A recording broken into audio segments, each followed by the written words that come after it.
अब वक्त हो गया है मध्य प्रदेश छत्तीसगढ़ के साथ साथ देश और दुनिया की उन तमाम खबरों का जो आज पूरे दिन सुर्खियों में रही। हम आपको दिखाएंगे वो स्पेशल रिपोर्ट जिसमें होगी देश और दुनिया की तमाम बड़ी खबरें। तो चलिए शुरू करते हैं आज का स्पेशल रिपोर्ट।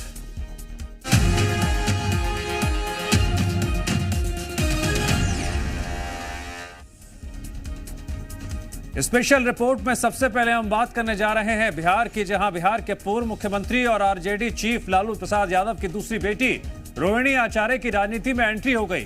रोहिणी इस बार सारण लोकसभा सीट से बीजेपी सांसद राजीव प्रताप रूडी के खिलाफ ताल ठोक रही हैं। डॉक्टर डिग्री हासिल कर चुकी रोहिणी साल 2002 में शादी के बाद कई साल से सिंगापुर में रह रही थीं और अब चुनाव लड़ने के लिए बिहार लौटी हैं। रोहिणी के सियासी रण पर देखिए ये रिपोर्ट।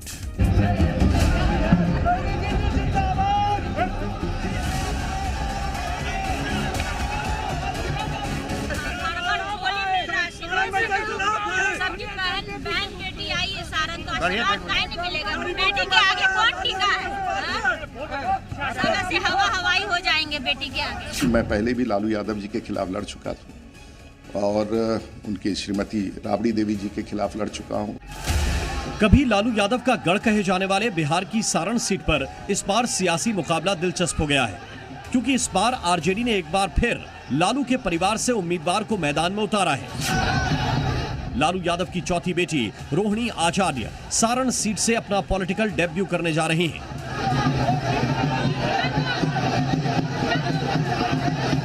रोहिणी ने सारण में चुनाव प्रचार का शंखनाद रोड शो के साथ किया। पहली बार जनता के बीच पहुंची रोहिणी पब्लिक का रिस्पॉन्स पाकर पूरे जोश में नजर आईं और विरोधियों पर जबरदस्त हमला बोला।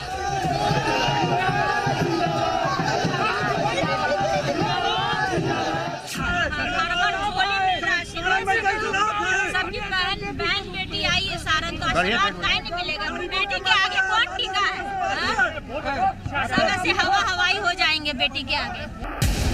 कई लोगों के मन में सवाल उठता है कि रोहिणी के आगे उनका सरनेम आचार्य क्यों है। आपको बता दें कि इसके पीछे बड़ी दिलचस्प कहानी है। दरअसल रोहिणी का जन्म 1979 में पटना में हुआ था। जिस महिला डॉक्टर ने डिलीवरी करवाई उसका नाम कमला आचार्य था। उन्होंने लालू यादव से कोई फीस नहीं ली, बल्कि फीस के बदले अपना सरनेम लगाने को कहा, जिसकी वजह से रोहिणी का पूरा नाम रोहिणी आचार्य पड़ा। राजनीति में रोहिणी का नाम भले ही नया हो, मगर पिछले साल यह नाम उस वक्त सुर्खियों में खूब आया जब उन्होंने अपने पिता लालू यादव को किडनी डोनेट कर उनकी जान बचाई थी, जिसकी वजह से बिहार ही नहीं बल्कि देश भर में उन्होंने खूब वाहवाही बटोरी। आज भी रोहिणी ने पिता लालू प्रसाद को भगवान बताते हुए उनके आशीर्वाद के साथ चुनावी प्रचार का आगाज किया।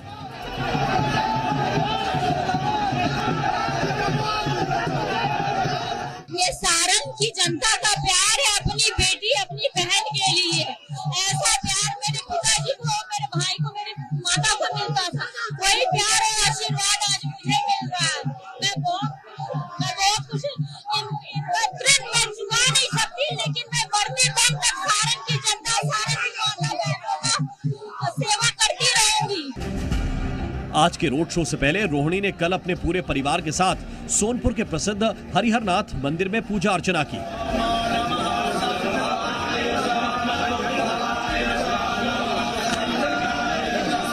रोहिणी का साथ देने के लिए उनके पिता लालू यादव, मां राबड़ी देवी और बड़ी बहन मीसा भारती समेत परिवार के कई लोग मौजूद रहे।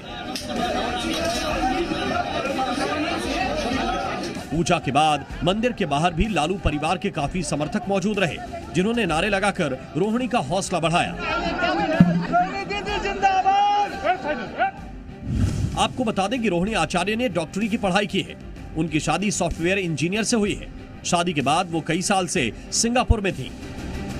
बीजेपी ने रोहिणी को सिंगापुर की बहू बताते हुए उनके चुनाव लड़ने का मुद्दा बिहारी प्राइड से जोड़ दिया है कि सारण में ही लालू जी की बहू इंतजार कर रही है। क्या उस बहू का क्या दोष था? उस बहू को जिसको सम्मान से 7 फेरा लगाकर लाया गया, हमारी बिहार की बेटी थी। उस बेटी का इस तरह के अपमान करने वाले लोग क्या उस क्षेत्र में वोट के अधिकारी हैं? वैसे भी रोहिणी के लिए सारण लोकसभा सीट पर मुकाबला आसान नहीं होगा, क्योंकि उनके सामने 2 बार से बीजेपी सांसद राजीव प्रताप रूडी मैदान में हैं। राजीव प्रताप रूडी ने 2014 में लालू प्रसाद की पत्नी और पूर्व मुख्यमंत्री राबड़ी देवी को हराया था और 2019 के लोकसभा चुनाव में भी सारण सीट पर अपना कब्जा बरकरार रखा था। यही वजह है कि राजीव प्रताप रूडी इस बार भी अपनी जीत को लेकर आश्वस्त नजर आ रहे हैं। मैं पहले भी लालू यादव जी के खिलाफ लड़ चुका था और उनकी श्रीमती राबड़ी देवी जी के खिलाफ लड़ चुका हूं, उनसे भी जीत चुका हूं या वो मुझसे हार चुकी हैं। उनके समधी से मैं लड़ चुका हूं, मैं जीत चुका हूं। बाकी आगे का जो भी फैसला है जनता करेगी। हालांकि सारण लोकसभा सीट पर लालू परिवार का काफी प्रभाव माना जाता है। इसी सीट से साल 1977 में लालू यादव पहली बार लोकसभा चुनाव जीतकर संसद पहुंचे थे। 2004 में लालू यादव ने राजीव प्रताप रूडी को भी हराया था और सारण से तीसरी बार सांसद बने थे। 2009 में भी लालू यादव इस सीट से चुनाव जीत गए थे, मगर 2014 और 2019 के लोकसभा चुनाव में राजीव प्रताप रूडी ने इस सीट पर अपनी बादशाहत कायम रखी थी, जिसे देखते हुए बीजेपी ने एक बार फिर राजीव प्रताप रूडी पर दांव खेला है। मगर इस बार आरजेडी ने रणनीति के तहत लालू यादव की बेटी रोहिणी को रूडी के सामने मैदान में उतारा है। देखना होगा कि लालू प्रसाद को किडनी देकर उनकी जान बचाने वाली रोहिणी सियासी कुरुक्षेत्र में उनका गढ़ बचाने में कामयाब होती हैं या नहीं। सारण से रूपेंद्र श्रीवास्तव के साथ ब्यूरो रिपोर्ट, जी मीडिया।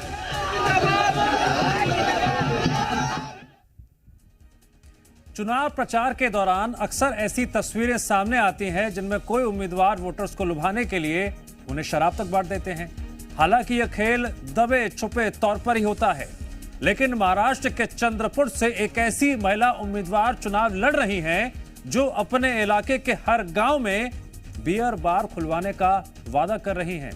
इनका चुनावी नारा है, जहां गांव वहां बियर बार।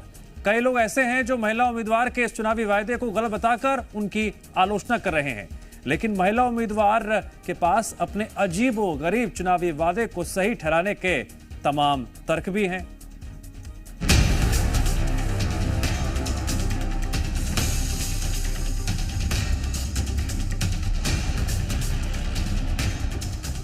लोकसभा चुनाव जैसे जैसे नजदीक आ रहे हैं, चुनावी शोर में चुनावी वादों की भरमार देखने को मिल रही है।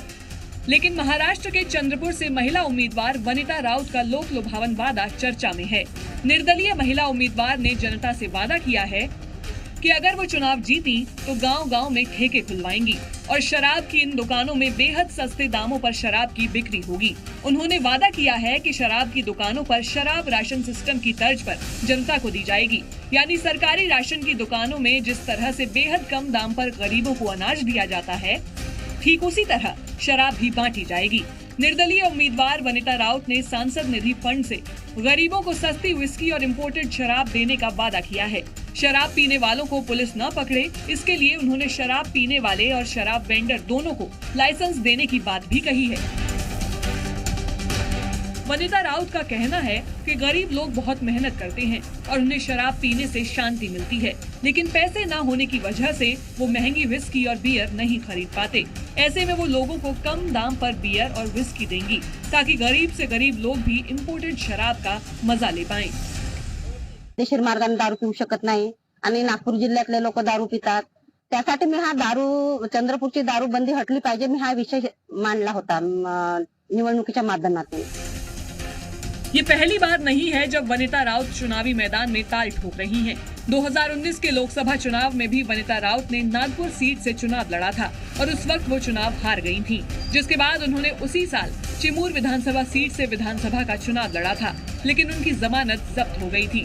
दिलचस्प बात यह है कि दोनों चुनावों में उन्होंने यही चुनावी वादा किया था। और अब अगली खबर एक ऐसे बयान से जुड़ी हुई है जो कि हर तरफ चर्चाओं में है। मालदीव की तरह पड़ोसी मुल्क बांग्लादेश में इन दिनों बॉयकॉट इंडिया कैंपेन चलाया जा रहा है और इसका नेतृत्व वहां की विपक्षी पार्टी कर रही है। विपक्ष खुले तौर पर भारतीय सामानों का विरोध कर रहा है। अब इसे लेकर प्रधानमंत्री शेख हसीना ने विपक्ष पर कड़ा प्रहार कर दिया है। क्या है पूरा मामला, जानने के लिए देखिए अगली स्पेशल रिपोर्ट।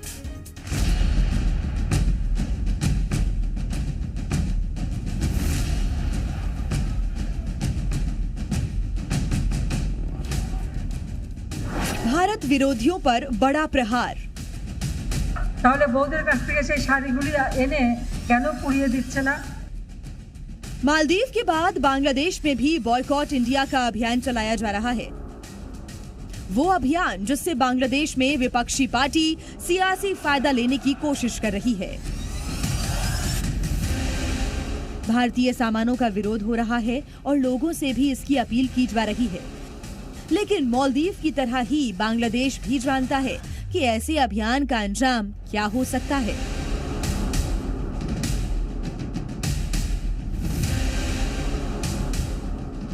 भारत और बांग्लादेश के करीबी रिश्तों में ऐसे अभियानों से खटास न आए, इसके लिए बांग्लादेश की पीएम ने भारत विरोधियों को ऐसा करारा जवाब दिया है जिससे उनकी बोलती बंद हो गई। शेख हसीना ने कड़े शब्दों में कहा कि ये कैंपेन चलाने वाले सबसे पहले भारतीय साड़ियां जलाकर दिखाएं।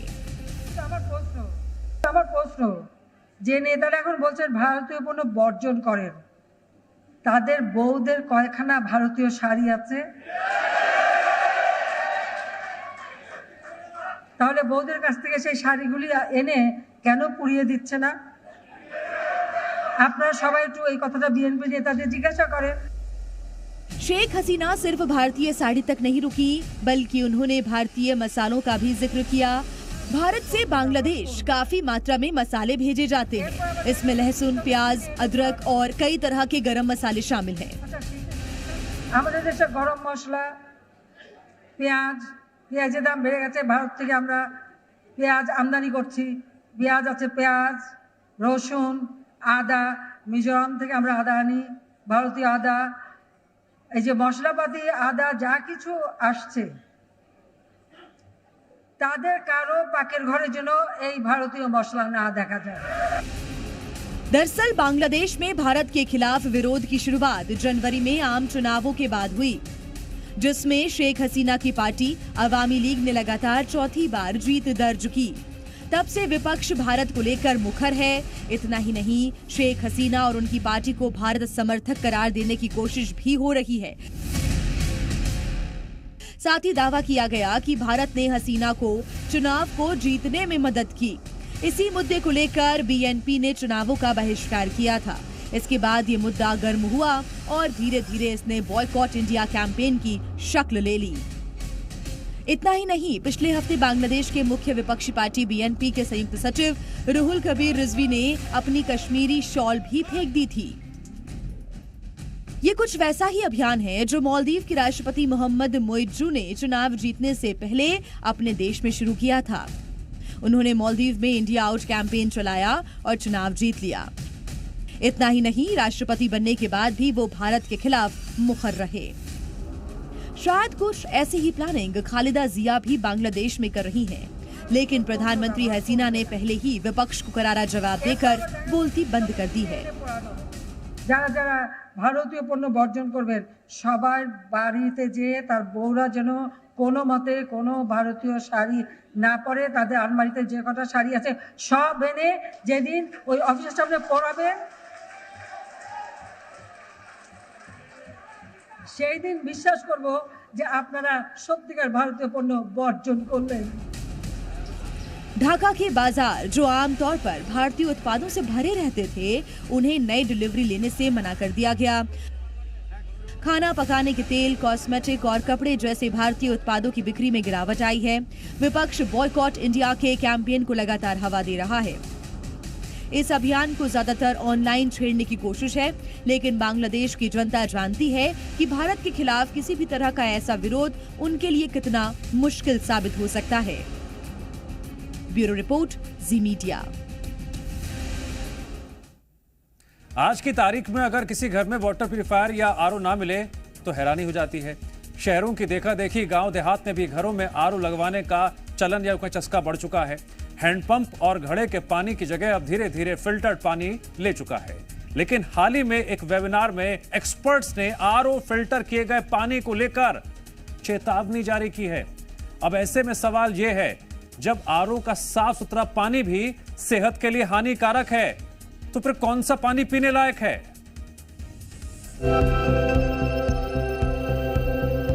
क्या आपके घर में भी आरओ है? क्या आपके पानी में मिनरल्स हैं? आरओ के शुद्ध पानी से सावधान। क्योंकि आरओ का पानी साफ तो है, लेकिन उससे भी बड़ा सवाल ये है कि वो आपकी सेहत के लिए सेफ है या नहीं। ये नोएडा की रहने वाली कल्पना है। परिवार का ख्याल रखना इनकी पहली प्राथमिकता है, लिहाजा कल्पना करीब 2 दशक से फिल्टर्ड पानी का इस्तेमाल कर रही हैं। वो बताती हैं कि दिल्ली एनसीआर में हमेशा से ऐसे हालात नहीं थे। पर इतना गंदा पानी था भी नहीं। मैं शादी होके 88-89 में दिल्ली में आई थी, साउथ एक्स में। हम तो कोई ऐसे नल को कपड़ा बांध के पानी भर लेते, किसी का पेट नहीं खराब होता था। अब तो अगर इसकी सर्विसिंग नहीं कराओ तो सब बोलते हैं हमारा पेट खराब हो गया। दिल्ली एनसीआर के लाखों करोड़ों लोग आज तरह तरह के वाटर प्यूरिफायर्स का इस्तेमाल कर रहे हैं और ये उनकी मर्जी से ज्यादा उनकी मजबूरी बन गई है। पानी में तो टेस्ट दोनों एक जैसा है, चाहे एक्वागार्ड हो चाहे आरओ हो। लेकिन अगर ये नहीं रहा या एक्वागार्ड नहीं रहा तो मैंने ये तो देखा है कि नोएडा का पानी पीने लायक तो नहीं है। दरअसल आरओ फिल्टर पानी से वो जरूरी मिनरल्स निकाल देता है जो शरीर में एनर्जी के लिए बेहद जरूरी हैं। WHO का मानना है कि पानी में TDS की मात्रा का होना भी जरूरी है, लेकिन ये TDS होता क्या है पहले वो समझ लीजिए।